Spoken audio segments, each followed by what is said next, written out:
सुप्रभात। मैं जगेंद्र राणा। सच्चे संत और उनकी सेवा। सच्चे संत और उनकी सेवा, यह हमारी आज की आध्यात्मिक चर्चा का विषय है।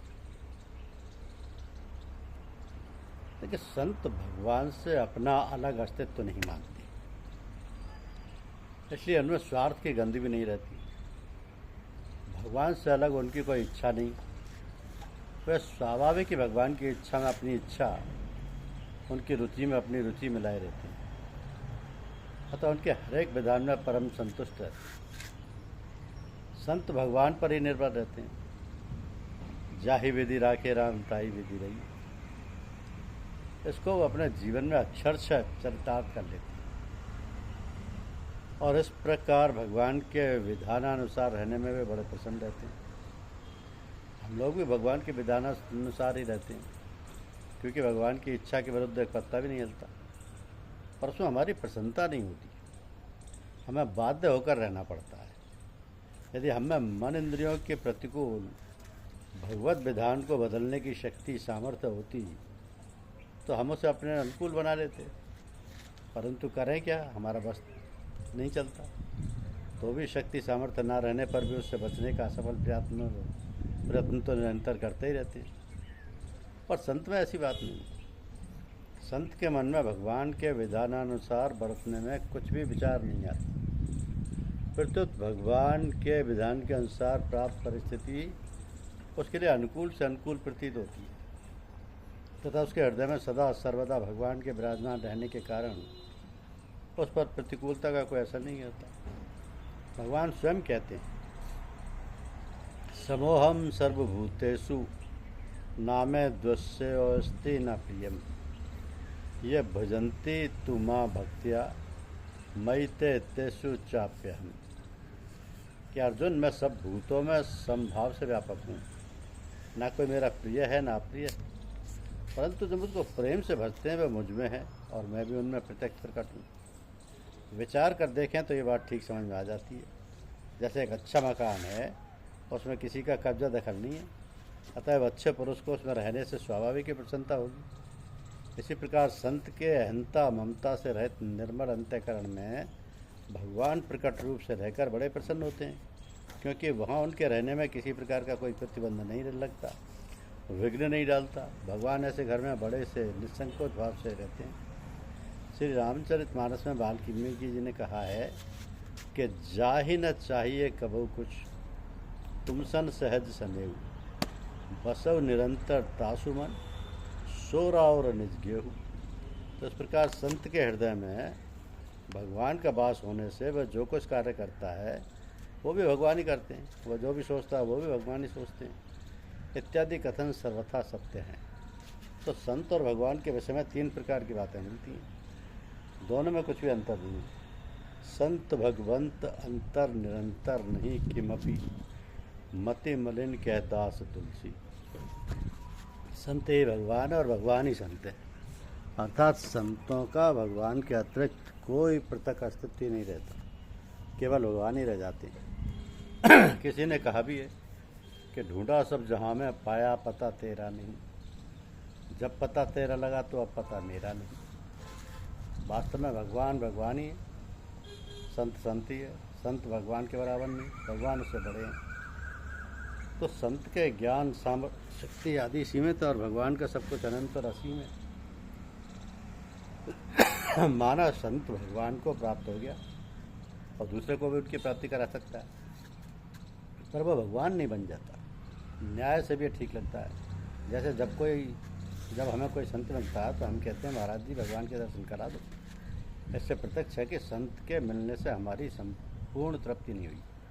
उनसे बड़ी जो एक वस्तु है भगवान है, उसकी पाने की इच्छा बनी रही। इससे स्वाभाविक है भगवान का बड़ा होना प्रकट होता है और संत सदा भगवान को बड़ा मानते आए हैं। तो संत भगवान से बढ़कर है। गोस्वामी तुलसीदास जी ये कहते हैं कि राम सिंधु घन सज्जन धीरा, चंदन तरुहर संत समीरा, मोरे मन प्रभु अस्विश्वासा, राम ते अधिक राम करदासा। श्री भगवान ने भी दुर्वासा से कहा है कि अहम भक्त पराधीनो अश्वत्थ साधु भिग्रस्तद्यो भक्ते और भजन प्रिय। संतों ने तो भगवान को बड़ा बतलाया और भगवान संतों को बड़ा बतलाते हैं, परंतु संतों को भगवान और संत दोनों ही बड़ा बतलाते हैं। संतों को भगवान और संत दोनों ही बड़ा बतलाते हैं। भगवान ने कहीं भी अपने को संत से बड़ा बतलाया हो ऐसा देखने में नहीं आया। इस दृष्टि से बड़े हुए संत ही, और हम यदि अपने लाभ के लिए विचार करते हैं तो भी संत ही बड़े हैं, क्योंकि परमात्मा के सच्चिदानंद रूप में जीव मात्र के हृदय में रहते हुए भी संत कृपा और सत्संग के बिना भगवान के उस परम आनंदमय स्वरूप के अनुभव से वंचित रहकर जीव दुखी रहते हैं। भगवत स्वरूप का अनुभव तो भगवत भक्ति से ही होता है, और वह मिलती है संत कृपा से तथा सत्संग से। तो भगत तात अनुपम सुख मूला, मिलई जो होई संत अनुकूला। भगत स्वतंत्र सकल गुण खानी, बिन सत्संग न पावे प्राणी। अतः हमारे लिए तो संत ही बड़े हुए। भगवत कृपा से प्राप्त हुए मानव देह का फल मनुष्य के कर्म एवं साधन के अनुसार स्वर्ग नरक तथा मोक्ष सभी हो सकता है, किंतु संतों की कृपा से प्राप्त हुए सत्संग का फल केवल परम पद ही होता है। तो भगवान तो दुष्टों का उद्धार करते हैं, उनका विनाश करके, पर संत दुष्टों का उद्धार करते हैं, उनकी वृत्तियों को सुधार करके। तो भगवान अपने बनाए हुए कानून से बंधे हुए हैं, परंतु संतों में दया आ जाती है। इस प्रकार भी संत भगवान से बड़े। भगवान सब जगह मिल सकते हैं, पर संत कहीं कहीं हैं।